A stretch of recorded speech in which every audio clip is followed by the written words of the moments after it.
This segment of the Alice Stewart Show is brought to you by the Countertop Store, Central Arkansas's premier countertop authority. For custom fabrication and installation of granite, tile, laminate, copper, and more, the Countertop Store, 888-510-4773. 7:22 on a beautiful Thursday morning, and we continue the conversation about the Environmental Protection Agency new proposed restrictions. And it's easy to just kind of let something like this, a story, cause your eyes to glaze over. But this is important in that it affects you and your pocketbook. Every single consumer in this state would be affected by this.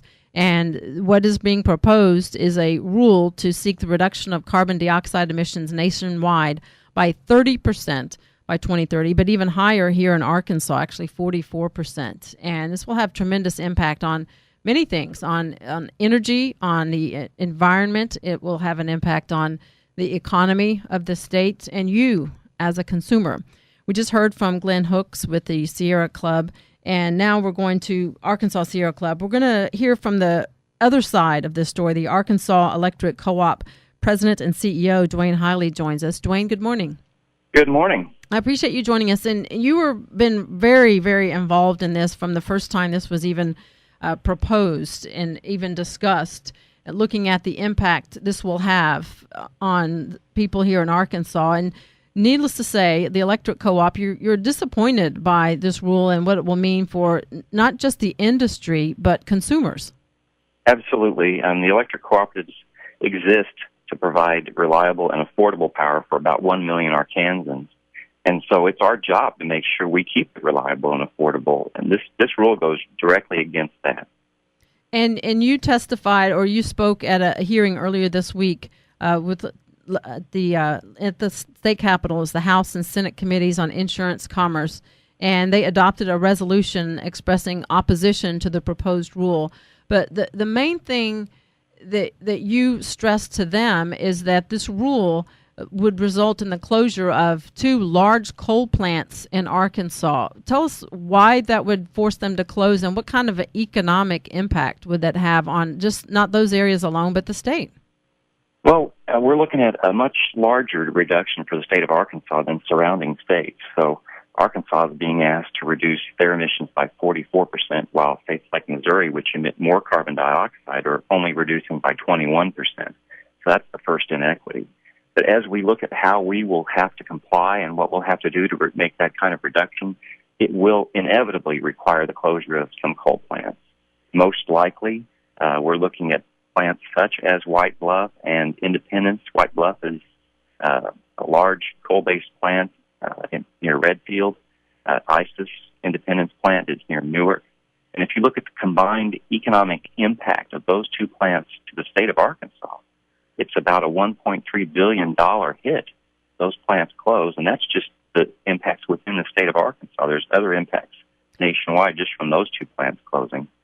The job impacts, both direct and indirect, and we've got the economic studies just completed to show this, 2,500 jobs lost as a result of the closure of those 2 coal plants, and that doesn't count the impacts when we pass a 30% rate increase to cover the cost of this rule. And what's that going to mean to business and industry as they possibly lose jobs over that kind of rating? And we just had Glenn Hooks from the Sierra Club on the program, and he talked about how compliance with these EPA rules and regulations would be a great job creator. Your thoughts on that? Well, there can be some jobs created as we shift more to renewable energy. Right now, our first objective would be to obtain that renewable energy as we have already, wind energy from Kansas and Oklahoma. So those jobs that are created probably won't be created in Arkansas. And I think that's important to note. And we talk about the jobs for those directly affected by this, which clearly, when these plants close down, it will affect those who work there and the neighboring community and the towns that provide homes and restaurants and services for these people. But what about consumers across the state? This is going to directly impact when folks get their bill. They're going to see the result of these regulations. Well, yes, this proposed regulation would affect not just how we generate electricity, but how you use electricity. And in addition to making lower carbon emitting generating sources.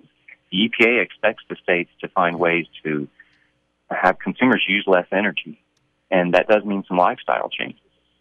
We look at the people that are served in Arkansas. It's ranked 46th in the state per capita income. So we have some of the poorer people in the country living here, and yet we'll be bearing some of the highest cost increase burden of any state because of the very high reductions they're asking us to make. So we had the hearing at the Capitol, and clearly we know that consumers will be affected at the pocketbook, and the concern is, well, is this going to move forward? So with the action by members of the House and Senate committee passing the resolution expressing opposition to this, what's that going to do? Are they going to be able to tell the EPA, no, not so much here in Arkansas? What will their decision, their opposition, how will that be able to stop this or lessen the impact here in Arkansas? We're very grateful for Representative Wren and Senator Rayford calling this hearing to put some attention on it because it's such a significant issue for the state.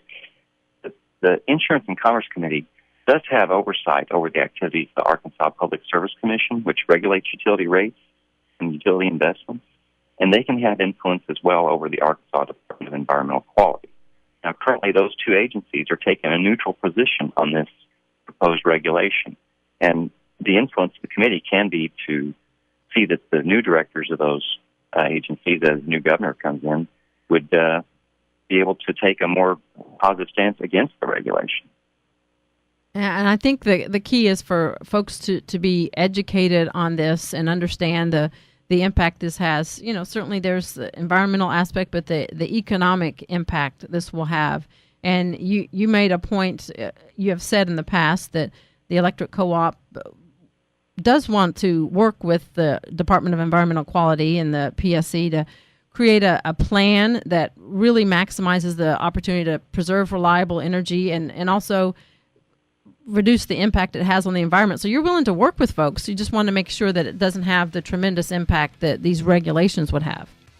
Indeed. And we're grateful that Teresa Marks, the director of the DEQ, has called a series of stakeholder meetings and invited us to participate. We're encouraging the state to look at partnership with the regional transmission organizations across multiple states. We believe that if we have to make these reductions, the best way to make them is to make them over the broadest geographic area possible. And that means cooperating with our neighboring states to find the lowest cost resources as the RTOs do today. All right. We appreciate it. We'll certainly continue to follow this. Duane Highley, the Arkansas Electric Co-op President and CEO. Duane, thank you. Thank you. Appreciate you. This segment of the program brought to you by the Countertop Store. Give them a call, 888-510-4773.